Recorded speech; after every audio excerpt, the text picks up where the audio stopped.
Então, bem-vindo, meu querido Sabino, que está aqui com a gente. É um prazer enorme ter você aqui. E eu acompanho o Sabino há não tanto tempo. Eu comecei a acompanhar depois que eu passei a dar uma olhadinha na internet. Eu fiquei muitos anos só postando, mas não olhando a internet. Quando eu comecei a dar algumas entradas rápidas, eu vi que tinha uma pessoa chamada Professor Sabino, que dava aulas, que explicava textos e que gerava muitas discussões nas lives dele. Eu não assistia do começo ao fim, mas eu via que o pau cantava às vezes lá dentro, chegava um pessoal com outras ideias, outras interpretações, e ele mostrava o texto original. Foi assim que eu fui percebendo gradativamente o Sabino. E aí depois, Sabino, que eu já estava assim, ficando familiarizado, já sabia quando você estaria falando e que horas, você sumiu. Aí deu uma sumida no Sabino. E eu procurei para cá, procurei para lá, e a gente tinha tido um contato ou dois por telefone, e eu acionei você, e aí vi que você estava no mesmo número, nas mesmas coisas, mas tinha dado uma parada. Eu queria que você ajudasse a gente a entender, não essa parada, mas a sua história, a sua vida. Você me disse que é de São Paulo, você se converteu, encontrou o Evangelho ou já cresceu dentro da cultura religiosa? Bom, boa tarde, Caio, boa tarde, Braulio, boa tarde a todos. Obrigado pelo carinho, pela manifestação, pelo convite. Realmente, deu uma sumidinha. Olha, eu já troquei, não digo que eu troquei de mulheres, já troquei de carro, mas de número de celular, esse aí não tem como eu trocar. Troco de aparelho, mas o número é o mesmo. Por isso que é fácil de me encontrar justamente por isso. Eu É, estou um pouco rouco, que eu estou gripado, já tem uma semana, tanto que até as minhas aulas que eu dou online para os meus alunos, quinta-feira, nem consegui dar aula, justamente com esse congestionamento até nasal também. Bom, da minha história, moro em São Paulo, minha vida nasci em São Paulo, meu pai baiano, minha mãe mineira, e meu histórico é um histórico de superação, vou dizer assim. Superação. Minha primeira religião foi candomblé, Caio. Minha primeira religião foi o candomblé que eu conheci. Fiquei um pouquinho de tempo lá. De lá que eu conheci o evangelho. Até então, minha família é cristã. Desde a minha bisavó, desde a minha bisavó que faleceu com 90 e poucos anos, sadia. Sofreu um acidente, infelizmente, pela idade. Então complicou. Minha avó é viva até hoje, tem quase 90 anos, também é cristã. E eu fui aquela ovelhinha negra, como as pessoas dizem, né? Que contraria a perspectiva e a vontade da família, que siga os passos bonitinho dentro do cristianismo, aquela história toda. Mas, infelizmente, isso não foi meu caso, até o princípio. Foi depois. Então, do candomblé, daí eu tinha um grupo de pagode. Para quem vê o o meu que Instagram, atraiu o candomblé? o O candomblé, que levou a o que me traiu foi o grupo de pagode, que até hoje, eu tenho esse hobby, até hoje eu toco percussão. E o pessoal começou a ensaiar dentro do terreiro. E até então não tinha visão que era um candomblé, o que era um terreiro, não tinha visão de nada. E foi num desses ensaios que eu comecei a analisar as imagens, isso e aquilo, e tinha uma saída de santo, vamos dizer assim, um toque de orixá. E aí o pessoal ainda falou, Fábio, você não é obrigado a entrar. Eu falei, não, vou ficar aqui sozinho na rua, já que todo mundo vai lá entrar. Eu também vou. E aí eu entrei e vi a festa e vi as pessoas vestidas, desenhadas, fantasiadas. O toque me chamou muita atenção, por causa do atabaque, da percussão. E aí eu me interessei. Daí que eu me tornei praticamente, o pessoal fala de filho de santo. E ali eu fiquei um bom tempo. Até que um dia eu resolvi sair. Aí quando eu resolvi sair, foi aí que eu encontrei a igreja evangélica, uma igreja batista. de um pastor E sair japonês. do candomblé foi tranquilo para você? Não, não, não, não. Saí do candomblé, eu tive algumas enfermidades, trabalhava numa empresa de esquadrias de alumínio e ferida nas duas pernas. Aí passei no médico e tudo, até que um dia o dono da empresa era um pastor, era não, continua sendo, está vivo, e falou para mim: Fábio, a solução para você é procurar um caminho espiritual diferenciado daquilo qual você viveu lá atrás. Aí, de tanto me fazer o convite, ele era dessa igreja batista, até um dia ele falou: vamos comigo na igreja? Eu falei: eu vou, mas com uma única condição. Ele falou: qual? Ou eu vou com o agasalho do Corinthians, corintiano, né? Vou com o agasalho do Corinthians e acabou. Aí ele falou: tudo bem. Chegando próximo à igreja, estacionou o carro e eu vi um barulho de pagode. Eu falei: pagode dentro da igreja? Na minha concepção, né? Quando eu chego, todo mundo tocando pagode. Eles estavam com o quê? Com a agasalho da Gaviões da Fiel. Eu falei: opa, encontrei o lugar certo. Então, um lado espiritual diferenciado, todo mundo é corintiano e toca um pagode, todo lugar certo. E foi ali que eu comecei minha trajetória. E foi nessa igreja Batista Numa Nikkei. igreja batista. Batista Nikkei, pastor Kamakura. Ainda até brincava com ele. Se Jesus não cura, Kamakura. Ainda brincava com o meu pastor ainda. E fica em que lugar de São Paulo? Ele ficava na Avenida do Estado, na região de Mauá, Santo André e Mauá, aqui em São Paulo, na região do ABC também. Continua lá. A igreja não, a sede já mudou, não continua, mas cresceu, né? Então o ministério cresceu bastante.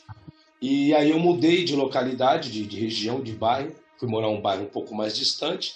Foi daí que eu conheci a Assembleia de Deus. Então eu era batista, aí fui que eu conheci a Assembleia. Quando eu mudei de bairro, não tinha batista onde eu morava, ficou muito Qual longe, era o muito bairro? distante. Desculpe eu perguntar. O bairro onde existia a Igreja Batista, Não, a Igreja Assembleia de Deus.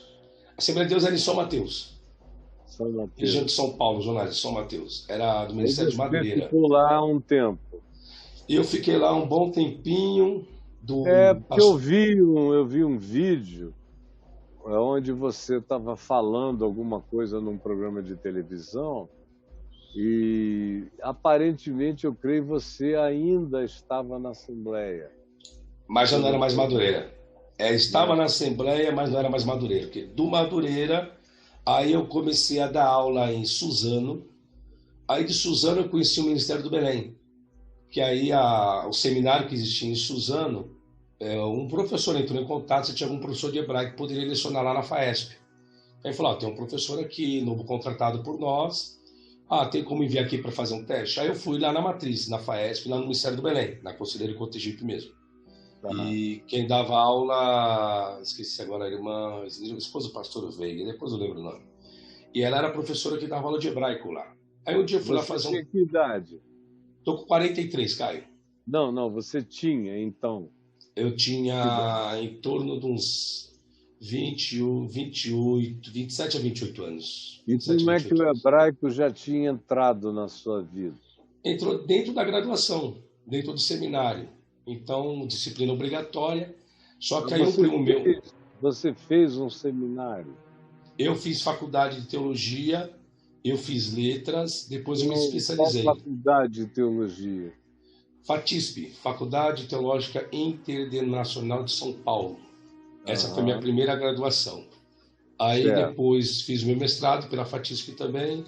Aí depois peguei honoris causa pela Universal Life Church, Modesto, Califórnia. Depois eu fui para a Certo. USP, me formei em 2003 na USP. Na USP Estudei, você foi estudar o quê? estudar letras orientais, hebraico. Estudei Aham, hebraico, depois estudei aramaico bíblico, depois estudei aramaico targúmico, depois estudei grego clássico instrumental, com o professor Torrano, Murário, Guilherme Kerry. Em hebraico era Rivka Beres e Eliana Langer. De aramaico, meu professor foi o Reginaldo Gomes de Araújo. aham, Turmas, depois publiquei meu livro do meu mestrado, que é esse aqui, Manual de Exegese do Antigo Testamento. aham. Publiquei em 2009. E aí, daqui começou a minha vida. Daqui que eu vou parar na internet. Foi desse livro aqui. Sei. Como você falou de um programa de televisão que eu participei, aí eu já dava aula na FAESP e eu comecei da RIT TV, da igreja do R.R. Soares. e tinha um programa antigo chamado Consulta ao Doutor. E eu comecei sempre fazendo um programa para eles. Era referente a nome, referente ao Espírito Santo, referente à Cristologia, isso e aquilo. Aí depois iniciou-se o tal do programa Vejam Só, que era um programa de debate. E justamente nesse programa de debate foi quando a temática foi a questão de Lúcifer, registrado em Ezequiel, Isaías, aquela questão toda. Só que até então, o reitor da faculdade FAESP, que era do Benezinho, que era sogro do pastor José Wellington Júnior, ele não sabia até então que eu tinha publicado um livro. Eu tinha falado que eu estava escrevendo, mas até então não tinha publicado. Ele nunca perguntou do que se tratava. Fui nesse programa e expus no debate a razão do porquê do meu livro e o conteúdo. Acabou-se o programa, fui para a faculdade dar aula, aí o reitor me chamou. Aí a secretária foi: o professor Fábio, o doutor Anísio está lhe chamando. Tá bom. Ele desci até a sala, falei: pois não, doutor, o senhor me chamou? Rapaz, eu estou sabendo que você foi no programa de televisão e você falou que o diabo não existe. Aí eu falei: ô pastor, não foi isso que eu falei. Eu falei que Ezequiel 28, daquilo que eu estudei, da minha dissertação, não registra a queda de Satanás. Ah, para que eu falei isso? Falei: então quer dizer que você foi na emissora de televisão, escreveu um livro e você está contrariando a nossa doutrina. Eu falei: não, pastor, eu não estou contrariando a doutrina, simplesmente é uma análise textual. É uma dissertação que eu fiz, coloquei isso em livro, então está lá e eu explico, oriento. Aí eu falei: então, mas aí não tem como, vai contra os nossos segmentos, vai contra o nosso costume, vai contra a nossa doutrina. Eu falei: tá, o senhor quer que eu faça o quê? Ele falou: não há mais condições de você... De ficar aqui, né? De ficar aqui porque você foi contra. Eu achei, lógico, algo totalmente injusto. Por quê? Porque é uma área acadêmica. Aí eu falei: professor, reitor, doutor Anísio, eu sou um professor acadêmico. Eu acho que isso aqui é uma faculdade. Agora, tudo bem que a mantenedora é a Assembleia de Deus, por mais que seja mantenedora, nós temos um órgão por trás, que até então nós tínhamos sido autorizados, mas não tínhamos ainda sido reconhecido pelo MEC. Então a faculdade foi autorizada e o curso e credenciado. O reconhecimento viria depois da primeira turma ser formada. E nesse período de reconhecimento do MEC, desculpa, a faculdade não podia ter problema algum. E quando ele me demitiu, o que eu fiz como bom ser humano? Fui buscar os meus direitos. Eu já era sindicalizado como professor e continuo sendo. Acionei o sindicato e aí vi que eles não pagaram, nunca pagaram férias, nunca pagaram DSR, adicional noturno, hora extra atividade, janela. E aí o que eu tive que fazer? Eles não me pagaram e abri um processo. O que aconteceu? Aí perderam, a faculdade perdeu tudo aquilo que tinha feito para o MEC, e daí quando eu fui procurar colocar esse meu livro à venda na CPAD, nas livrarias que existiam ali, aí eu fui proibido, fui queimado. Até então congregava ainda com meu falecido pastor Severino Pedro da Silva, que foi um exímio escritor de vários livros publicados, fazia revisão dos livros dele, como o Dr. Caramuru, um juiz de direito, amigo. E aí ele chegou para mim, o pastor falou: professor Fábio, o que você fez? Eu falei: eu fiz o quê, pastor? Você processou a igreja? Eu falei: não processei a igreja, não, processei uma instituição acadêmica. Por mais que a mantenedora seja uma igreja por trás. Mas o CNPJ que eu estou utilizando ali, é da faculdade, é por ser a faculdade. E digo mais, pastor, eu estou errado de exigir os meus direitos como ser humano, não estou nem falando como cristão, nem estou falando como cristão, como ser humano. E aí o José Wellington, pastor presidente, fui lá conversei, ele falou: meu jovem, ficou difícil. E daí aconteceu, tive que sair do ministério, foi feita uma carta para que nenhuma das congregações me recebesse, me aceitasse. E aí eu falei: então vamos fazer o seguinte, vou tocar a minha vida só. E de lá para cá, desde 2009, que nunca mais me filiei a nenhum ministério e eu vivo essa minha vida de independência. Já participei de congressos, já fui visitar amigos meus pregadores já. Ou seja, eu não tenho problema algum em entrar numa igreja, alguém me convidar para mandar saudação, alguém me convidar até para pregar, não tenho dificuldade nenhuma. A dificuldade que tem não sou eu, é as pessoas. E as pessoas que têm Aham. essa dificuldade, não, eu tenho. Porque eu sou uma pessoa Mas livre. essas pessoas que você diz que têm essa dificuldade devem pertencer a um grupo muito bem informado a Sim. respeito do assunto. Porque, do contrário, se você é convidado tanto para participar quanto para pregar, não há por que haver pessoas fazendo nenhum obstáculo. Uhum. E eu creio que você tem instrumentos e recursos de natureza intelectual e de natureza técnico-pedagógica, no hebraico e no aramaico, que Uhum. são instrumentos Sim, sim. muito úteis em todos os aspectos, né? E eu quero ver se você anda perto da gente aqui no caminho da graça, porque eu acho que você tem muita coisa para derramar como utilidade, Uhum. e em muitos aspectos, até mesmo em relação à minha própria vida. E você estava falando aí em correção, em referência de textos e outras coisas mais, ou enriquecimento daquilo que está sendo dito a partir de uma pérola do hebraico ou do aramaico. São coisas que a mim, por exemplo, me interessam sempre muito, porque eu tenho um modo de enxergar. Eu não sei nem hebraico, nem aramaico, nem grego. Eu tenho um filho que lê hebraico e grego desde pequeno, desde 7, 8 anos de idade, o Ciro, que é mais velho do que você, um ano, tem 44, e trabalha com música lá no Teatro Municipal do Rio de Janeiro. E tenho alguns outros amigos próximos que são versados no tema. Mas, para mim, desde muito jovem, eu entendi qual era o aspecto, a chave para abrir os tesouros da sabedoria e do conhecimento, que é Jesus como chave hermenêutica.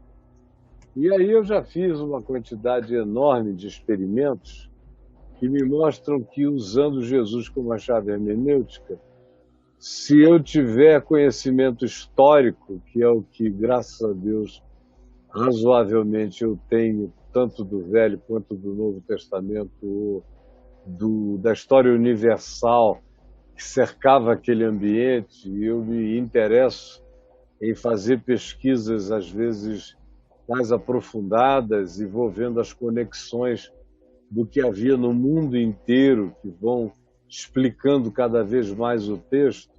Mas se eu olho para aquilo como um cristão, tendo Jesus como chave hermenêutica, eu tenho tudo o que será o aspecto do meu aproveitamento para o ensino das pessoas. Embora eu adore conhecer os aspectos todos da Uhum. cultura, não só judaica, mas de todas as demais culturas. O meu olhar sobre a universalidade do sacerdócio de Jesus segundo a ordem de Melquisedeque, segundo essa dimensão espiritual que não está presa a nenhum contingenciamento dos sacerdotes da tribo de Levi, ou isso, aquilo. Ou seja, a ordem de Melquisedeque, para mim, chega como um portal de universalização da fé, sem nenhum apego às necessidades de atrelamento cultural e de costume, e de tradição e até de ensino do judaísmo. Mas eu tenho um interesse muito grande e me sirvo, e acho que você é uma pessoa que pode carregar uma utilidade enorme, tanto mais quanto o seu coração esteja pacificado e tranquilo, né? Porque às vezes me deu a impressão de que você estava muito angustiado, você estava dando umas aulas cultas e angustiadas e aflitas. Tinha muita gente te molestando, ou o que estava te molestando? Cara, na verdade é o seguinte, infelizmente, lógico, cada ser humano, dificilmente ninguém pensa como ninguém, e cada um tem seu raciocínio, tem sua crítica, tem sua crença, tem sua fé. O que ocorre é que, com o passar do tempo, até então no início, quando eu comecei na internet, eu comecei a ser, vamos dizer assim, acaba de sair do meio pentecostal, não teólogo pentecostal, e eu comecei a fazer alguns vídeos daquilo que sempre agradou o meio pentecostal. Então eu comecei nessa linha. Só que daí eu fui ver que eu não estava de forma correta, não era aquilo que eu queria. Eu queria exercer minha função, que é minha formação é exegese, minha especialização é em exegese. Eu falei, não, eu vou lidar com a exegese. E eu comecei, querendo ou não, quando lida-se com a exegese, no campo científico realmente dela, propriamente, você se torna uma pessoa um pouco neutra. Você não consegue colocar partido e não consegue ser um apologista, nem ortodoxo e nem defender nada. Apenas se coloca a probabilidade, que é a função da exegese. Quando entrei no campo da probabilidade, da neutralidade, da análise, aí começou os pega. As pessoas, pô, professor, não estou te entendendo. Eu vi ali um vídeo do senhor, o senhor falou isso aqui. Agora o senhor está dizendo o contrário. Não era que eu estava dizendo ao contrário. É que eu estava fazendo uso de uma outra ferramenta. Eu estava fazendo uso de uma ferramenta científica, neutra. E isso começou a chocar um pouco as pessoas. Daí, lógico, vem um batendo. E na época existia o tal do Hangout, que era um sistema do Google, que hoje é o Google Meet, era o Hangout na época. E aí um monte de gente mandava, professor, eu quero debater com o senhor, e ppp, e papapá, porque o senhor está equivocado, e não sei o que lá, não sei o que lá. E eu parava assim, mas gente, vou debater com quem? Quem é fulano, quem é ciclano, quem é beltrano? E aí foi quando eu comecei, eu fui ver que aqueles debates não estavam me rendendo em nada. Por quê? Porque era cansativo para mim, porque a pessoa não tinha o conhecimento técnico, científico que eu tinha. Aí, para me explicar algo que a pessoa não sabe, ficava ruim para mim. E aí, em vez das pessoas entenderem o raciocínio, não. Aí entrava-se no campo da fé e da crença, e eu correndo da fé e da crença, não que eu seja ateu, mas voltando para o aspecto interpretativo. E aí eu vi que as pessoas não tinham conhecimento. E eu falei, não, gente, parei. Não vou debater.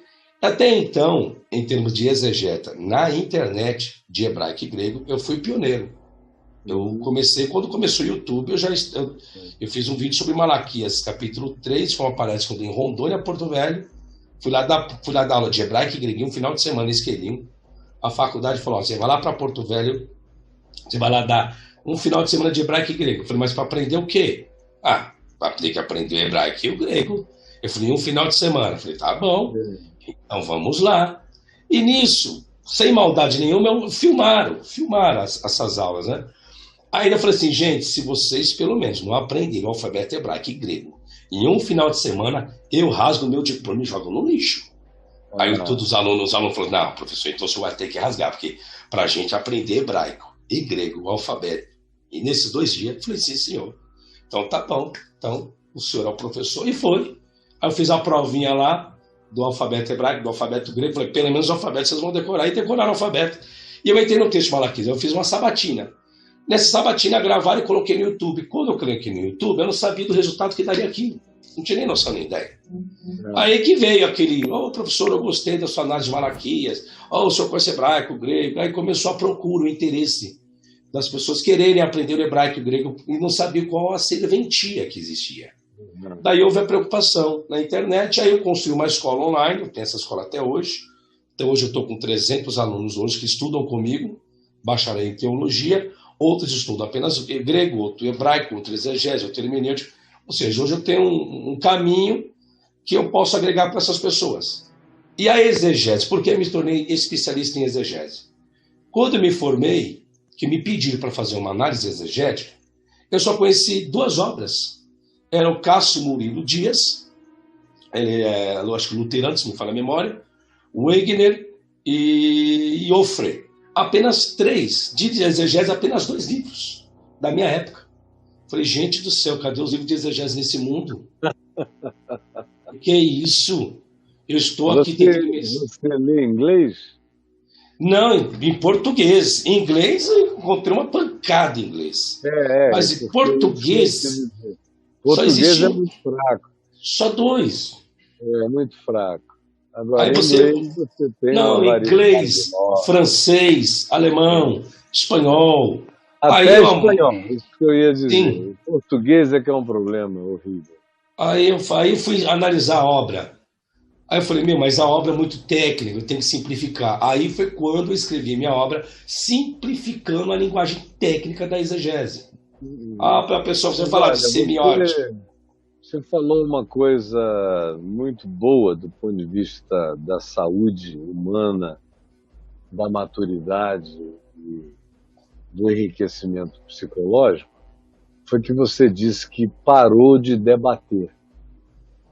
Porque, cara, debater é o que Jesus nunca fez na vida. Ele no máximo respondia em Uhum, algumas circunstâncias, ou outras vezes ele simplesmente lhe deixava uma pergunta e se evadia da situação e ia embora, porque debate não produz nada, debate só produz aquela tentativa vaidosa de defender um ponto de vista sim. que já está bloqueado cognitivamente pelo pressuposto dogmático do debatedor. Aí você só briga, briga, briga Só. e não vai a lugar nenhum e E não ninguém resolve. compreende nada, e quanto mais você explica, menos explicado fica, porque alguém pega o que você disse, transforma em outra coisa, aí o trabalho que você tem de desexplicar o processo inteiro é enorme. Eu aprendi isso há muitos anos atrás, bem novo na minha vida, de modo que eu debati nos primeiros 10 anos de vida. E eu era o debatedor, o apologeta e tal.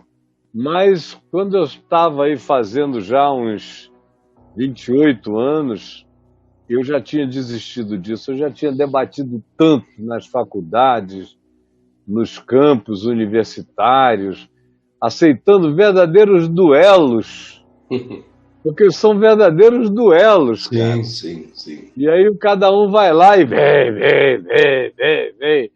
E no fim, ninguém sobrevive e nada floresce. Sim. Então eu fui aprendendo que aquilo ali não era um negócio. Muita gente veio a mim me convidando para aceitar debates com você. Eu digo, que nada, meu Deus, é uma perda de tempo. Eu não sei nem por que ele está debatendo. E eu dizia, olha, vai chegar a hora, ele é um moço inteligente, vai chegar a hora em que ele vai parar com isso, porque isso não é, ele tem mais o que fazer com gente que quer aprender do que abrir esses hangouts Sim, para ver sim. aquela multidão de haters que chegam apenas querendo contrariar, não querem aprender nada, não querem saber de nada, querem apenas promover a subversão dos que ouvem. Como Paulo diz lá em Colossenses, né? Produzindo apenas a subversão dos que ouvem. E eu fiquei muito feliz quando, embora eu não soubesse o que você estava fazendo, eu falei, bom, mas ele não está debatendo. Aí, aí eu te liguei, te chamei há Sim, algum tempo sim. atrás, e você me disse, não, eu estou querendo Uhum.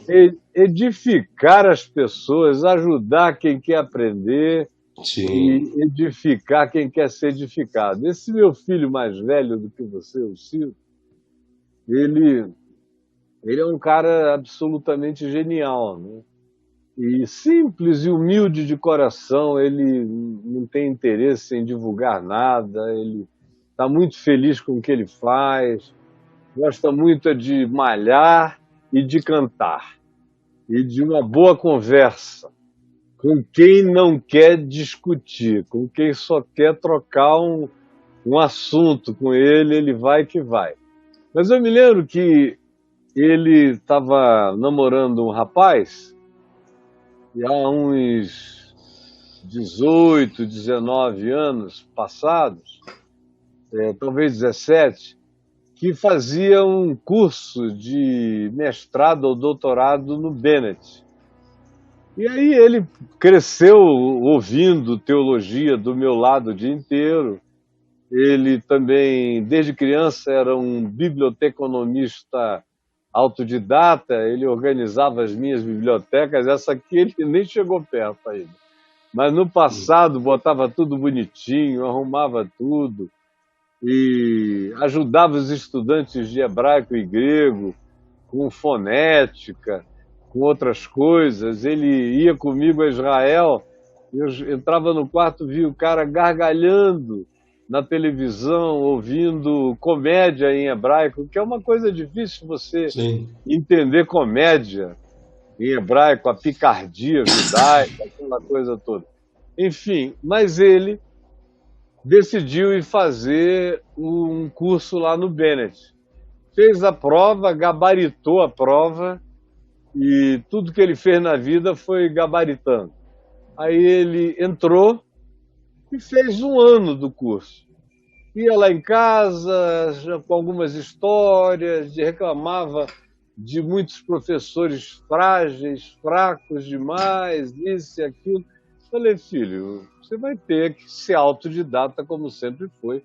Se você depender de professor, você nem sempre será bem ajudado. Aqui e ali você tem um muito bom. Mas aí um dia ele chegou de lá e a gente estava conversando sobre um texto bíblico, uma exegese. E aí ele falou o que o texto original dizia. Eu fiquei ouvindo. Quando ele acabou de falar, eu falei, interessante, porque se você não sabe o que o texto original diz, mas você conhece o contexto de tudo que está dito, o que você acabou de dizer fica óbvio, se você tem esse contexto todo. E aí falei algumas outras coisas para ele sobre fé. Eu falei, isso é extraordinariamente útil para o desossamento anatômico do texto. Mas, na prática, as pessoas estão precisando de um genuíno leite espiritual que as alimente. Aí ele virou para mim e falou, olha, pai, deixa eu te dizer o seguinte, todo mundo pensa que eu só funciono aqui com a cabeça, mas, na realidade, as coisas mais tocantes não são aquelas mais inteligentes que você me diz. São as mais simples. São as que alimentam o meu coração, alimentam a dimensão da minha fé. E eu queria só te pedir uma coisa como filho. Por mais que você tenha a tentação de fazer as coisas ficarem no nível, numa dimensão intelectualmente palatável para uma minoria, porque é uma minoria, eu queria te dizer que mesmo essa minoria só volta para casa feliz quando houve alguma coisa que dá uma acalentada no coração e na fé. Então não deixa de fazer isso jamais, porque foi aquilo para o que Deus te chamou. E eu acho que, pessoalmente, você, no curso da sua vida, você que tem um grande prazer em línguas originais dos textos bíblicos, mas a essa altura, pela própria experiência de vida, você falou assim em várias esposas e, portanto, vários divórcios, um cara não atravessa vários divórcios sem ter o socorro da fé. Do contrário, meu amigo, não tem hebraico nem aramaico que dê jeito. Não tem. Se não tiver aquele conforto de Deus. Falar para você, Caio. Só de noivado foram 8. 8 noivados. 8 noivados. Um casamento apenas, que minha filha foi com um único casamento. Eu sempre falei, Eu vou namorar e noivar quantas forem necessárias até encontrar uma que eu possa casar. É, Encontrei. Nasceu minha filha, aquele, hoje eu sei aqueles que ser pai. noivados meio casados, né? Né, Jadê, você sabe como que é. É, Assembleando como que é. Então, aquele noivado, você está desposado, isso. mas enquanto desposa, esposa tudo, né? Aí casamento foi um só, tive a minha filha, não deu certo o casamento. Tenho amizade com a minha ex-mulher até hoje. Tenho uma filha, coisa mais linda, um presente que Deus me deu. Qual é a E idade tenho dela? amizade. Vai fazer 4 aninhos em janeiro agora, minha filha. E você está 4 aninhos. solteiro agora? Tô solteiro. Tô Hum. solteiro, já há 3 anos solteiro. Assim como diz o ditado, né? Solteiro sim, sozinho nunca. Sozinho nunca, né? Sozinho nunca. Solteiro sim, sozinho nunca. E É. você falou aí, por que de um sumiço meu? Vou explicar. O que é que eu pretendo hoje, Caio? Eu sei que existe a questão da fé, da espiritualidade, mas em termos do nosso país, eu vou falar para você em termos academicamente, teologia, o nosso país ainda é fraco com algumas coisas. Exemplo, existe a, Completamente. existe a Bíblia hebraica Stuttgartense e existe o aparato crítico. Eu sou o único no Brasil que estou decodificando esse aparato crítico. Já registrei na Biblioteca Nacional 150 páginas. É uma mega obra. Então, vai ser em 3 volumes, mais de 3.000 páginas, para decodificar todos os códigos que existem. O Edson de Faria Francisco, pós-doutor pela USP, ele criou o manual da Bíblia Hebraica, apenas o manual. Então você tem que pegar o manual e decifrar. Então eu já estou fazendo um trabalho, estou fazendo aquilo que as pessoas poderiam fazer. Então já estou decodificando tudo para facilitar para o estudante. Poxa, como que eu vou julgar essa variante? Não precisa nem decodificar. Já está decodificado. Esse é um dos projetos. Fora isso, eu tenho mais 2 obras paradas para publicar. Então eu escrevi apenas 2 obras, tenho mais 12, tem essa mega obra. Então eu distanciei um pouco para poder produzir. Só que E chega a aquele tua momento... paixão é o hebraico, né? Não é o grego, por exemplo. O grego eu conheço porque eu sou obrigado por causa da Septuaginta. Mas entre Novo e Antigo Testamento, eu prefiro o Antigo. Por quê? Porque dá mais trabalho. Dá mais trabalho. E se você for ver livros de exegese, todo mundo só lida mais com o Novo Testamento. Quando chega no Antigo, as pessoas choram um pouquinho. Eu sei por quê. Agora você vai pegar aquela coleção de Champlin. O Champlin, Novo Testamento, perfeito. Vai no Antigo, na mesma obra dele. É cru. Por quê? Porque para a pessoa ser exegeta no Antigo Testamento, tem que dominar os 3 idiomas. Hebraico, aramaico e grego. E não são todas as pessoas que querem ter esse sacrifício. Não são. Então, por isso que eu gosto mais do antigo, porque me dá mais trabalho interpretativo. Fora isso... Não. Pode falar, falar. cara. Fora isso... Pode falar, vai você. Fora isso, depois eu pergunto. Então, fora isso, eu venho fazer uma gramática da língua acadiana.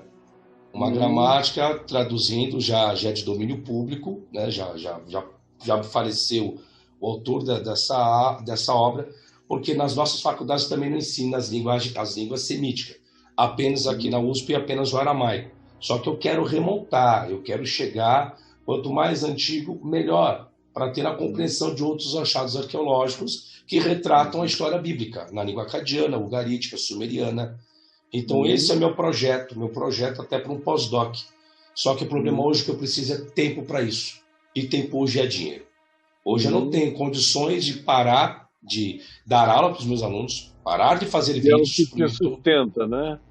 Hoje faz 10 anos que eu estou apenas vivendo no YouTube. Não tenho nada paralelo, não tenho ninguém que me patrocina, não. Apenas eu e meu trabalho.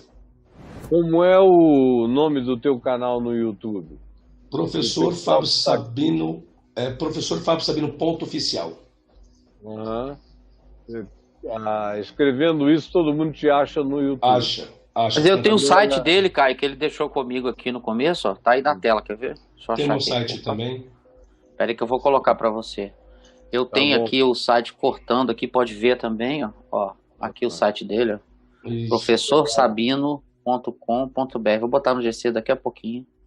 Não estava gravado. Aí, Caio, você tá vendo aí o site dele? Calma, tô vendo. Maravilha. Você tá com uma cara de menino ali no site, viu? Isso aí foi em 2009, quando eu publiquei meu primeiro livro. Uhum. E 2009 deixa eu te perguntar uma coisa. Você já fez uma exegese de Ezequiel 18, 19, Não. em público, para mostrar a quantidade de palavrão que tem naquele texto hebraico? Não, ainda não. Ainda não fiz, mas farei. Eu fiz só de Ezequiel 26, 27 e 28, que é meu livro, deu 272 páginas. Mas especificando Ezequiel mais é um livro que me fascina enormemente. Uhum. E aí tem uma quantidade enorme de coisas em Ezequiel que me fascina, inclusive no capítulo 1, no capítulo 10, aqueles seres viventes com aqueles aparatos. Sim. E amanhã mesmo eu vou conversar aqui com o Gevaer, do grupo de ufólogos brasileiros. Sim. Bom. A respeito do assunto, porque eu já tive 2 avistamentos na minha vida e não sozinho. Eu estava com uma multidão de pessoas, era uma coisa inequívoca, que ficou para além de todo questionamento. E não tenho tempo agora para expor, e nem é o caso. Mas Ezequiel capítulo 1, Ezequiel capítulo 10, especialmente, são bem meticulosos naquela descrição, naquele detalhamento, me interessam enormemente. Sim. Também o templo que cresce para dentro, que é aquele que Jesus acaba evocando em João 17, que é o templo de Ezequiel, que você entra por uma portinha e ele vai crescendo para dentro, e as medidas também vão aumentando para o lado de dentro, aumentando, que é uma arquitetura de natureza quântica, interessantíssima. E quando você estiver estudando esses textos, você me dá um toque. Boa. Para eu te fazer algumas perguntas a respeito, tá bom? Sim. Vou colocar em pauta aqui. Tá bom. Que agora, meus alunos, eu estou terminando a matéria de cânon, termino hoje. Foram quase 2 meses só sobre a história da canonização. E agora eu vou entrar em férias, essas coisas. Aí eu vou entrar só no livro do Apocalipse. E eu vou entrar no livro do Apocalipse ano que vem, e com certeza vou lidar Apocalipse, Ezequiel e Daniel, que são questões paralelas. Provavelmente eu acabo abordando essas passagens que você acabou de relacionar aí. E aí vai ser um curso só Apocalipse.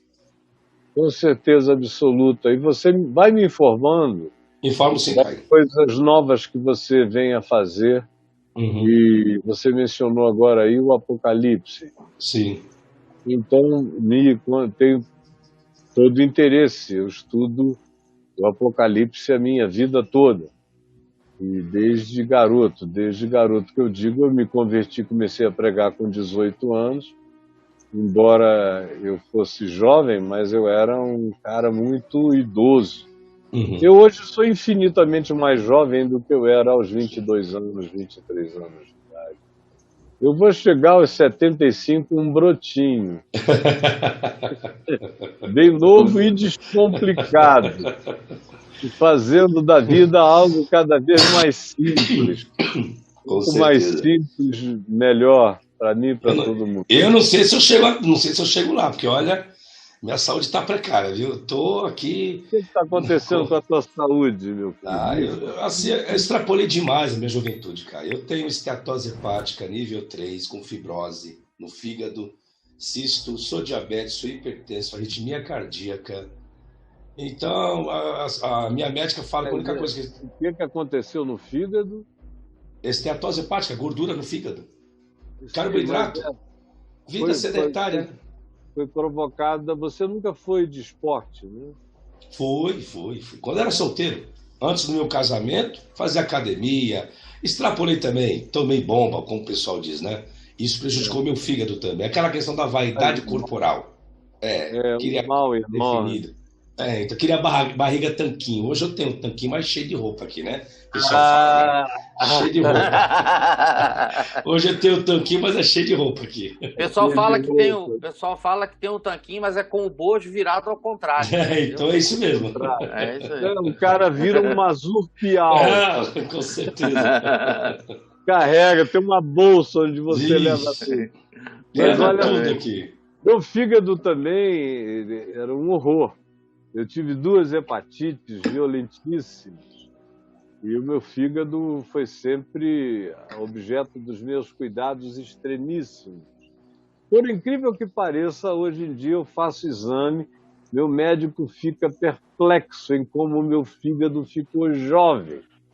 Ficou ótimo. E olha que eu também tenho um monte de comorbidade por causa do meu estilo de vida durante décadas e décadas, viajando, comendo de tudo o que não se deveria comer. Engordei, fiquei com 125 quilos e em 10 anos eu não conseguia baixar. Depois perdi em 2 meses e meio 45. Depois tive uma diverticulite, perdi mais 10. Aí de 125 eu caí para 69, por aí.